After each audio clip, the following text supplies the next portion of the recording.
Menta perlongan waras pi ko kubor. Kani kapan i bagade thama ong Prime Minister jong Pakistan. Ya ka attack jong India. Tong ni snap. Pan phai Prime Minister ke Pakistan siki strike ke India hagi jakaleno ke Pakistan. Katkum na ka Google Translation jong statement ha ka Urdu. Usheba Sharif Usmai daga jing penyiar kuput. Sharif Wong ka Pakistan katon ka hok pan jubab sipai sigani ka kamthma bora ke India. Ya pelaingut kinong Pakistan hagi bom missile ke India. Katkum ke jing thu nong aktin sipai ke Pakistan. Khat arngut ki wipat ki pemensau. Ong DG ISPR Lieutenant General Ahmed Sharif Chaudhry. Launch ke India ki airstrike target ya ka Kotli, Bahawalpur, Muridki, Habhak, padi ka Muzaffarabad. Kamu DG ISPR ka India ka bom ya ka Mos ha Ahmed East area jong ka Bahawalpur. Ong ka Pakistani media.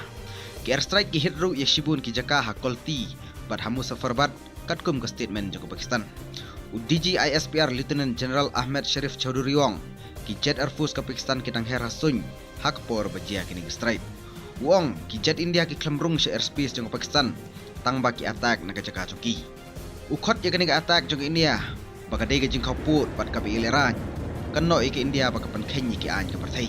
Upentingna baka jing pen bitar kanno miat klem ke jubab pat ka Pakistan kan pensyongdor ke jubab choka.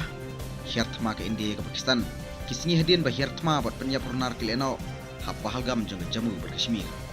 Ya ka airstrike da Pakistan lai karteng da ka operation Sindur ka ba target ya khandai teligi jikaleno ha Pakistan. Penyat ki amfo six strike ki betikna syapo Pakistan pat ha Pakistan occupy Kashmir. Ka statement ka ong ba ki jika sya target kidi ki jika ba plan hirtma leno ha Pahalgam.